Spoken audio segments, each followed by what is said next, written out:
Man. So like if you have $277 would be $100. 277 shares would be $100. That times $9 a share. That's 9 times 2. You probably make what extra $2,000-$3,000 just from that $100 investment. Damn. That's what I'm talking about. Hustle hard. That's what we talking about. That's what we doing over here in Untouchable Music.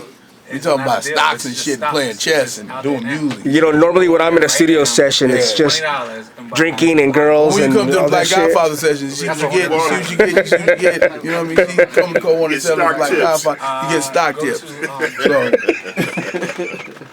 That's funny, man. Yeah. Open up an account. Wow. So you got some heat for us on this new Black Godfather album, man. Yeah. It's Black Godfather is. I won't say it's a gumbo, but it's a nice little cookout for everybody. Who's on it? The single is me, E40 and Too Short. Yeah. Hustle Hard. Dre's on it. Cube's on it. Ice-T. Yeah, Ice-T, man. That's Gip from the Goody Mob. CeeLo Green.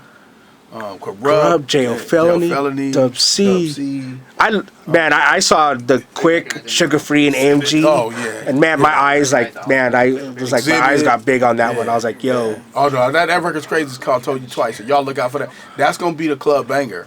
That's with me, AMG, Sugar Free, and Quick. And it's called Told You Twice. It's gonna be crazy. Told You Twice. Yeah, they gonna love that. That's the crazy record. Who else we got on there? Ice-T. I saw the Cypher one at the end. Oh, the Cypher, Razzcast, Tech 9. The Cypher, which is called the Elite, y'all need to check for when the record drops. It'll be on the Elite. It's me, Corrupt, Jail Felony, Money B, Tech 9, Be Real, Dub C. Am I forgetting somebody else? That's it. Yeah, it's called the Elite. We the Elite. Yeah.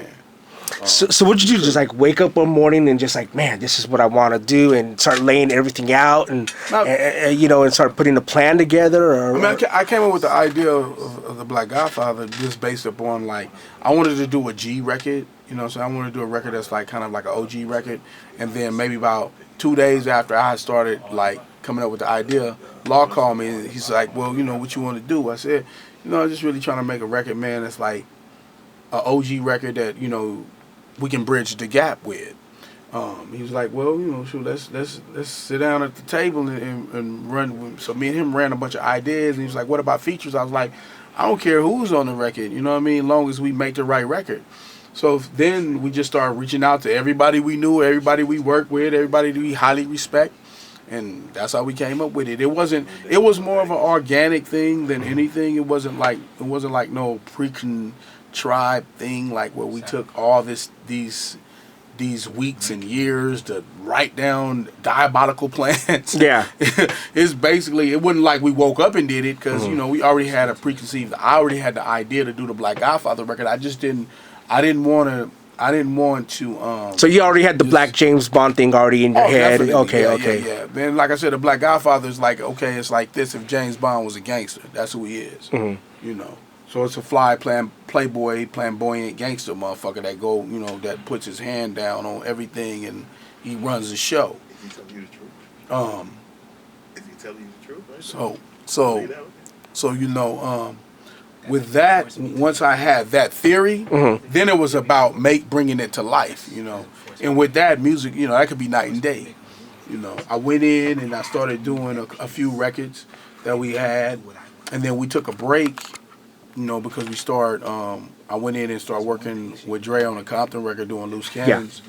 Yeah. And then we came back, after Straight Outta Compton came back, me and Law went back in the studio, and then we just started getting everybody to come in and do records. And that's how it happened. But you're filming a movie while all this was going on, though, right? I mean, so you got double duty here. You're recording music, then you got to go film and... Yeah. The cool thing about the Black Godfather movie is that I'm filming it, everything as I'm doing it. So when I shoot music videos, I shoot some of the movie. So everything is fresh. Everything is the way I'm laying it out.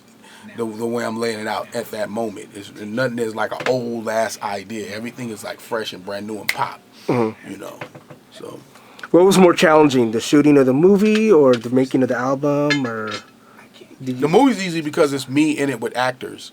The album is hard because I had to work around everybody's schedule, and I respect that. That's kind of like why it took me and Law a year to do it, because we worked around everybody's tour schedules, other projects, and all that kind of stuff. That was harder to do because of that. It had nothing to do with any. No one, everybody, when they heard the idea and saw me and Law collaborating on the Untouchable Music situation, they were like, "Yeah, of course, I'm not gonna fuck with that." Out of respect for them, you know, that we had high respect for them, they had the same level of respect for us. So man, so you got Law over here behind the boards, man, helping with the beats and producing it. Yeah. Yeah, like the old days. 30 years in the game, so. Yeah, that's nice, man. Yeah, I can't not Keeping it do fresh.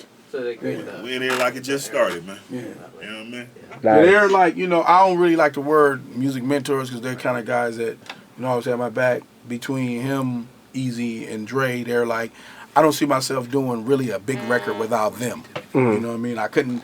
Those elements have to be there. You know, of course, Dre can't be here. Eric can't be here physically, but him and Dre is here. So I think without their blessings in doing music, it would be hard for me to come back into the game on a big scale. You know, so in me and Law, you know, he brought me into the game. So he's how we got discovered. So he brought us to the whole fold. So, I mean, doing a record with him is like, you know, like the sun came up. So I'm loving it. So. Wow. So we got the album coming out in August. Yeah. And then we got the movie coming out in October. Yeah. Okay. So then after that, man, you're gonna be breaking us off with more. Oh yeah. We got artists, we got all kind of stuff. You know, we got a couple of books coming out. You know what I mean? We got, you know, some music coming through those components as well. So it's gonna be crazy, man. You know. Wow. Y'all stay tuned. Yeah, man. I mean, and you always check in for stock tips and how to get more money. Whatever. You know. Oh yeah, we got the wine coming. El Padrino Negro. Oh man, the C1 clothing. You know, all that. You know what I'm saying. Also, Untouchable Records, right? You got your own label now. Yeah. Untouchable Music Group. That's right. You know, give me some of the young cats that you're looking to put out. I'm always looking for new music and new artists. We got Signs. We got Sign Stone coming. We got Cali Barnes coming out. You know, that's to name a few. And that's what's in the makings. Those guys are on the record. You know, we got S-Class. Well, S-Class, I don't even know what S called itself, but yeah, he coming. He's featuring on the single as well with me, him, E40 and Too Short. He sings on the record. So you go looking for talent, or is this talent that's coming to you? I mean, talent kind of finds us, but I definitely always look for talent. You know. I have an opera record coming out, so y'all get out of here. Watch, it's a funky opera record. Watch this. Jessica Harris record is gonna be crazy. Watch what I tell y'all. Amazing. Watch what I tell y'all. Amazing. All right, man. Well, thanks for having us here in the studio with you, man. We look forward to all the music, the movies. You got it. You know, man. Code 187's back. That's right. Hell yeah.